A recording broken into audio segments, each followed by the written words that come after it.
qual a situação prática que pode aparecer no seu escritório que você vai conduzir para a adjudicação compulsória?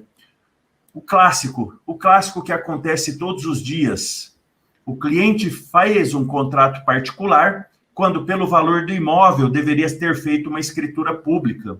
Isso está previsto no artigo 108 do Código Civil, famoso 108, que diz assim, né, ó, não dispondo a lei em contrário, a escritura pública é essencial à validade dos negócios jurídicos que visem a constituição, transferência, modificação ou renúncia de direitos reais sobre imóveis de valor superior a 30 vezes o salário mínimo. Aqui, importante dizer isso.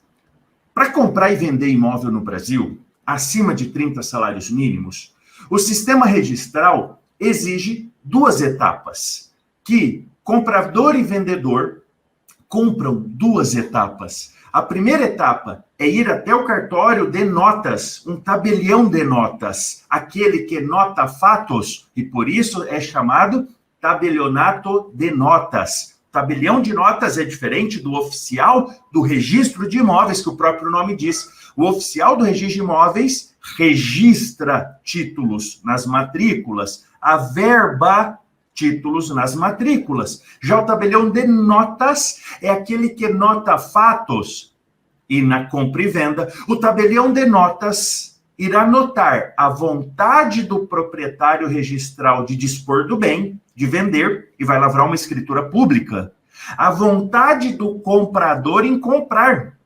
E reduzirá a termo essa vontade neste documento chamado escritura pública. Então, no Brasil, via de regra, os imóveis, pouquíssimos imóveis existem a menos de 30 mil reais, mais ou menos aí, eu tenho que cumprir as duas etapas. Via de regra, as pessoas fazem contrato de gaveta, famoso contrato particular, e não cumpre essa regra. E esse contrato de gaveta não dá para registrar na matrícula do imóvel para transferir a propriedade se o imóvel possui valor acima de 30 salários mínimos. Vamos juntos aqui. Aí, então, nesse caso, é muito provável que em algum momento o cliente comprador ou os herdeiros do comprador necessitarão transferir este imóvel para o seu nome e, ao contatar o vendedor, este se nega a assinar a escritura pública ou não pode mais assinar tal documento, como, por exemplo, no caso do vendedor já ter falecido.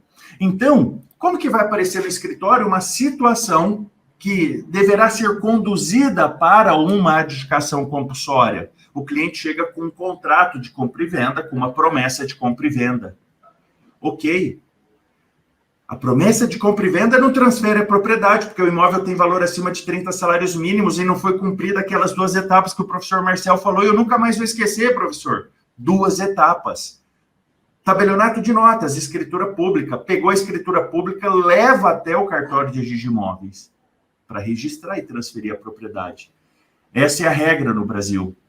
Essa é a forma de transferir imóveis acima de 30 salários mínimos. Mas o cliente chegou com o contrato de gaveta, ele descobriu que o vendedor morreu, então não tem mais como o vendedor ir até um cartório de notas para assinar. Outra situação também, querido aluno, querida aluna, é de o comprador que não tem dinheiro para pagar à vista, e faz um pré-contrato, faz um contrato de compra e venda parcelado. Essa também é uma situação corriqueira que vocês enfrentarão. No caso, o cliente não tinha dinheiro para pagar o imóvel à vista, então fez um pré-contrato de compra e venda. Olha só, para pagar parcelado, sendo combinado que ao final, após ter pago todas as parcelas, seria lavrada a escritura pública de compra e venda. Mas aqui, ó, uma vez quitadas todas as parcelas, o cliente comprador tenta encontrar o vendedor e descobre que a imobiliária não existe mais. O exemplo comum, o cara comprou um terreno no loteamento. Ao final, depois de ter pago 5 anos, 6 anos, 10 anos, 15 anos, ele descobre que a imobiliária, a pessoa jurídica que o vendeu, não existe mais. Então, ele não encontra mais os representantes legais. E ele tem ali uma promessa de compra e venda. E aí? Aí, professor, eu vou jogar o caso para a adjudicação compulsória. Exatamente.